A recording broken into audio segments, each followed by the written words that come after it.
Bonjour à toutes et à tous et bienvenue dans cette vidéo qui sera la toute première de ma chaîne YouTube. Je vais vous présenter et vous parler aujourd'hui des plantes qui sont très faciles d'entretien et qui sont idéales pour commencer quand on a envie d'adopter des plantes d'intérieur mais qu'on ne sait pas par lesquelles commencer. Je vais aussi vous parler de mes erreurs de quand j'ai débuté parce que c'est important de revenir dessus et de partager autour pour que vous ne fassiez pas forcément pareil. Alors, pour la petite histoire, j'ai commencé ma collection de plantes il y a 4 ans. J'avais très envie à l'achat de mon appartement de décorer avec plein de plantes. Il y en avait beaucoup que je voyais sur Pinterest, Instagram qui me donnaient envie par leur beauté.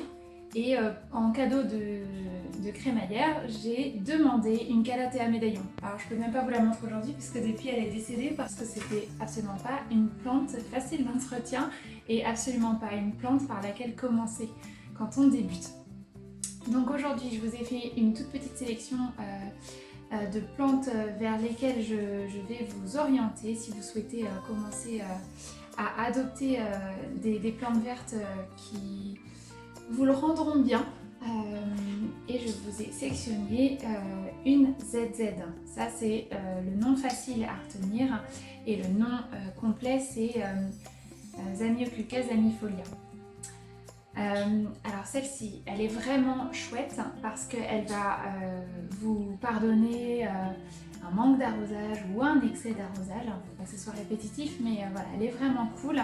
Et en plus, on dit de cette plante qu'elle n'est pas très demandeuse en termes de luminosité. Alors ça ne veut pas dire qu'il faut la mettre dans le noir et dans une pièce où il n'y a pas de fenêtre, mais si elle est un peu reculée par rapport à une baie vitrée ou autre, elle vous le rendra quand même bien. Elle a une croissance assez lente, mais pour preuve, celle-ci je l'ai eue dans mes tout débuts et elle est toujours vivante, donc elle a 4 ans. Voilà. C'est vraiment une plante que je conseille parce qu'elle est ornementale, donc elle va vraiment habiller un meuble, un coin de pièce. Et elle va vous encourager à continuer dans les plantes de ce type. Elle a un feuillage très résistant qui n'est pas fragile et elle vous rendra vraiment bien si vous en occupez avec le minimum de soin.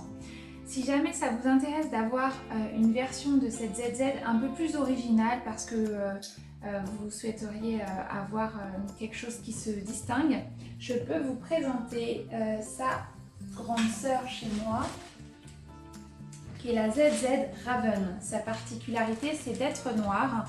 Et vous avez la chance de voir aussi dans cette vidéo que quand elle fait des nouvelles tiges, elles sont vertes, vraiment vertes fluo, et ensuite elles deviennent complètement noires. Voilà, Raven, donc corbeau anglais. Et celle-ci, je l'ai eue beaucoup plus récemment. Elle n'a pas arrêté de me faire des nouvelles pousses. Aussi parce qu'entre temps j'ai eu plus de connaissances quant à le rapport en engrais, etc.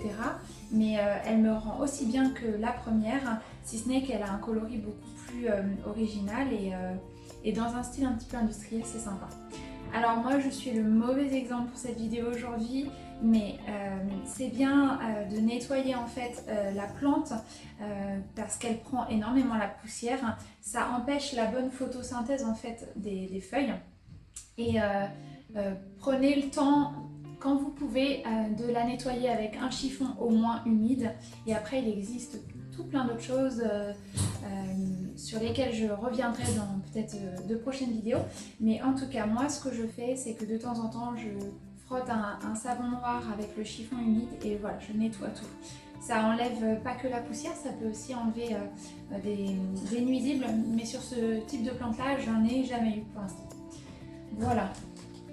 Alors, une autre plante qui m'a accompagnée dans l'emménagement de mon premier appartement, c'était cette Monstera. Alors en général, on ne commence pas par celle-ci, on commence par la Deliciosa, qui est vue et revue partout en centre-ville, dans les magasins, dans les bouquins de déco ou peu importe. Et moi en fait, celle-ci, elle était à Jardiland. Elle me faisait de la peine parce qu'elle avait une toute petite tête et je me suis dit c'est pas possible, il faut que je la sauve.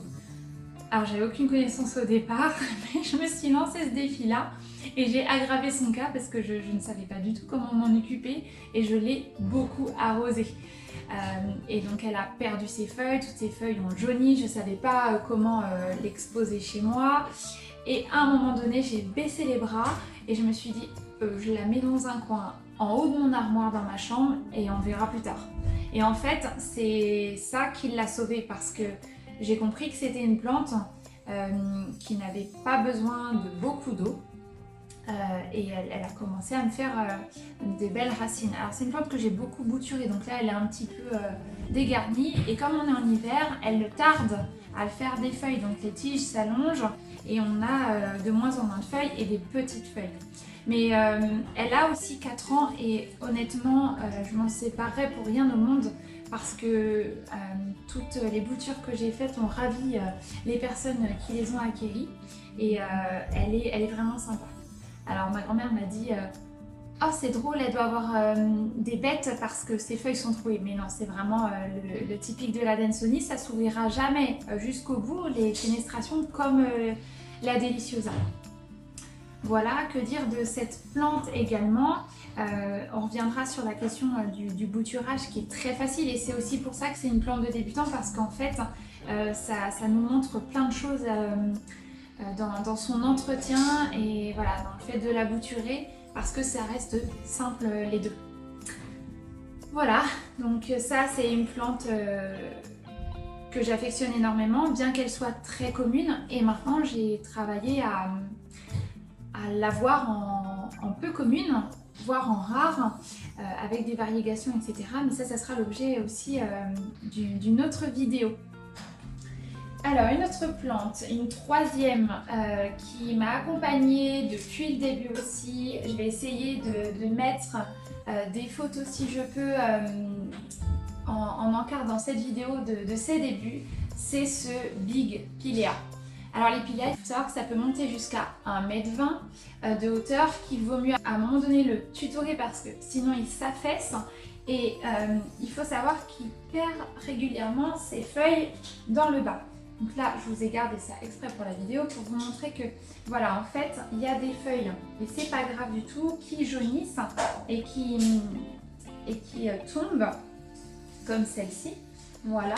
Et en fin de compte, c'est une plante souvent qui se dégarnit et on n'a qu'un tronc. C'est pas très joli, mais comme elle se bouture elle-même, on a vers le bas de la plante plein de pousses qui vont venir réétoffer en fait le port de la plante et que vous pouvez également bouturer. Pareil, ça sera l'occasion d'en parler dans une autre vidéo, mais c'est très simple. Donc entretien très simple et bouturage très simple. Alors, l'entretien, parlons-en de cette plante-là. Alors, elle est marrante parce que elle ne boit pas beaucoup et en plus, pour ceux qui sont un petit peu en retard sur les rempotages et pas très à l'aise, c'est une plante qui aime bien être serrée dans son pot. Et c'est pas le cas de toutes les plantes. Donc celle-ci, elle se plaira dans un petit pot et avec des rempotages tous les 2-3 ans. Après, ça dépend de la taille du pot que vous avez, mais je sais que moi, je l'ai rempoté que 2 fois depuis que je l'ai et je l'ai depuis 4 ans aussi. Alors, je vous montrerai différentes photos, mais elle s'est vraiment dégarnie tout du long. J'avais plus rien en bas, elle n'était pas très jolie. Cette plante-là, elle est quand même gourmande en lumière. Donc, en hiver, elle va passer un sale hiver si vous ne la mettez pas près d'une fenêtre. Elle a vraiment besoin de luminosité pour garder ses feuilles. Et ça va être, on va dire, ce qu'elle va demander en plus comparé à la ZZ. Pour les amateurs de plantes un petit peu moins communes que le Pilea de base, on a, alors ça c'était une bouture que j'ai fait, je vais vous la montrer parce qu'elle est trop chouette et elle me fait plein de bébés.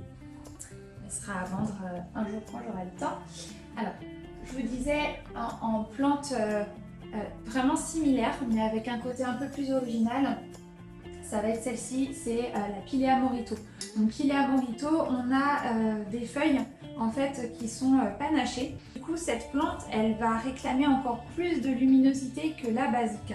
Parce que justement, pour garder le côté panaché qui peut disparaître, il faudra vraiment beaucoup de lumière. Même soin les deux, si ce n'est encore plus de luminosité, et on a un côté un petit peu plus sympa, voilà, avec des feuilles panachées que malheureusement vous ne devez pas forcément voir à l'écran, mais je vous intègre des photos pour vous montrer. Il existe aussi la Green Splash, voilà, quand vous partez dans les plantes communes de base et leur déclinaison en peu commune, vous allez trouver des jolies choses. Une quatrième plante qui m'a accompagnée dès le début, ce sont les ficus. Alors les ficus, ça c'est pour les personnes qui n'aiment pas penser régulièrement à arroser leurs plantes.